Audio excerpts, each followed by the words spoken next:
Hi, this is Lloyd Pye. People often ask me, if aliens were ever here on Earth, where's the proof? Where are their fingerprints? My answer is always the same. They're everywhere. Just look at the megalithic structures around the world. This presentation will hopefully give you a better understanding of how absurd it is to believe that primitive Stone Age people using fiber ropes and stone tools could build structures like the pyramids and all the other megaliths around the world. The audio is an excerpt from one of my presentations on the subject of human origins. The slides illustrate what I was talking about.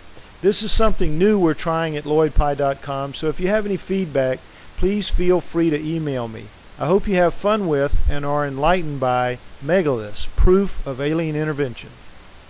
Starting with, just as an example, the megalithic walls at Saxe-Meissen. If I was standing right here, my head would be about where yours too would be about where that white spot is. I wish I had a shot of with somebody there, but these are huge, huge in the mountains of Peru. But you have them in Tiahuanaco in Bolivia. You have them in Baalbek in Lebanon. 2,000 tons and 2,000 tons in Baalbek in Lebanon. These are just hundreds of tons. But it's just impossible for human beings to do this. The tolerances are just incredible when you get there. You reach your hand, sometimes earthquakes have spread some of the rocks, you reach your hand in there, it feels like a baby's bottom, perfectly smooth. We can't do that.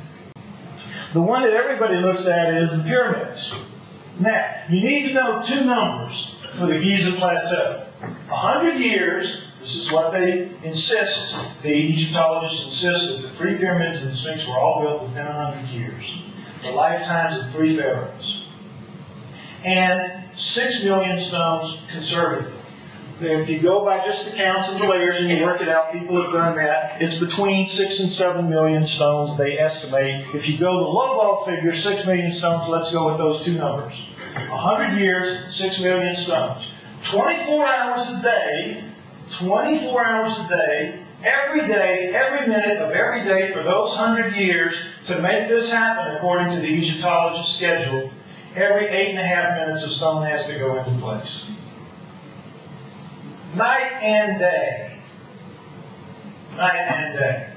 It is so absurd, it is so incredibly absurd, I can't believe that people just sit there and go to conferences like this, and every one of them in the room has got a PhD after his name, and they sit there going, wow, okay, cool.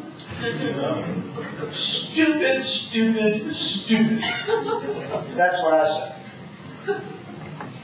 Just keep those two numbers in mind. 100 years, 6 million stones, ridiculous.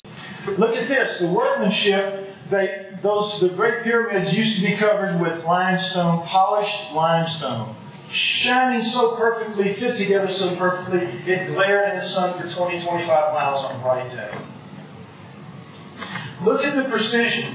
You can't get the tip of a knife blade in. You can't. They left a few down at the bottom. If you ever go there, if you've ever been there, you've seen these few. They didn't strip them all off. They stripped them off to build the buildings of Cairo. One of the great rapings of treasures of history that there's been, but nonetheless, at least they left a few so we could see kind of what it looked like. It's gorgeous. And look at this. Perfection. And if you go inside them, every tunnel in there, absolutely perfect. Look, this is a seam between stones. No mortar. No mortar. Perfect. The pyramids were Rolex watches built to the size of mountains. That's what they were. Totally impossible for human beings to do that today.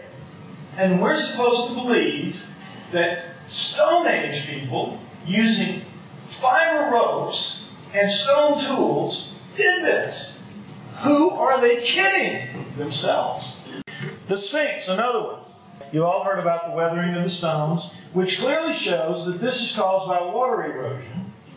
And the desert of that area, Giza's been dry for at least 8,000 years. So the bare minimum that this could have been carved out to cause this to happen this way would be 10,000 years, and probably it's more like 15,000 years ago. So right away, this is showing that the Egyptologist thing is completely wrong. And yet, when this came out, when this hit the airwaves in a great documentary called The History of the Sphinx, they just about died. Scientists went nuts that they hadn't been consulted so they could have informed the network that this was completely wrong and had no business being put on the air because it enlightened the great unwashed. Can't have that. I just get so furious at this. This is what they did. They cut this out, and they took the stones, and they built two temples in front, the Sphinx Temple and the Valley Temple.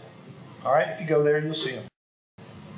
And you got, here's the Sphinx here, and you got the Sphinx Temple, Valley Temple, and you see the size of the stones again. Pretty doggone big. You got bigger stones, of course, in the inside of the interior. But here we see 170-ton stone in the wall in the Valley Temple. This is back when I had a lot of hair. Yeah. It's not me. Somebody else. Anyway, the point is, here you go. 170 tons. It looks bad now because the limestone's been stripped off of it, but it was covered. This will move 175 tons. This is what it would take to move that stone you just saw for us today. It would take a couple days to set up and get ready and, actually make the lift and put the stone in place. But 175 tons, can do it. That 170-ton stone could have been done by us today. Okay, now look at this Hummer right here. A 1,170-ton obelisk lies unfinished at the Aswan Quarry, a crack rendered into the stone unusable. Now, there are a lot of these around Egypt, these obelisks like this. This isn't the only one, but this is the broken one.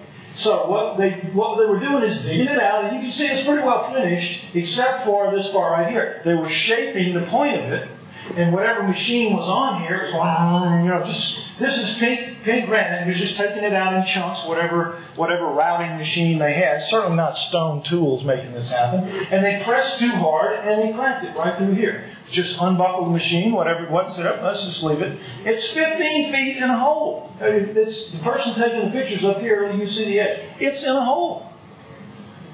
Now, the question you have to ask yourself is, how are you going to move a 1,170-ton obelisk? How are you going to move that? You ain't going to move that. Guess what else you're not going to do? You're not going to cut it loose from its base. You're not going to cut it loose. There is no saw that would go through that we have no diamond tip saw that would go because the weight would just stop the blade from spinning. Now, how did these primitive people do this? What bozo got the job of getting under there with his stone axe and going to look?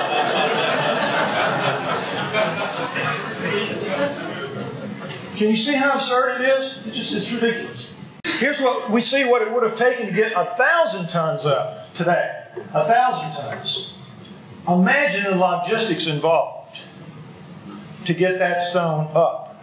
If you could cut it loose, which we couldn't do. Do you see how absurd it is? Megaliths are just the tip of the intervention iceberg. Further proof is evident all around us in our domesticated plants and animals, even in our own DNA. To learn more about megaliths and other aspects of our world that could not possibly exist in the way mainstream science explains them, read Everything You Know Is Wrong, available through my website. Naturally, not everything you know is wrong, but you'll be amazed at how much actually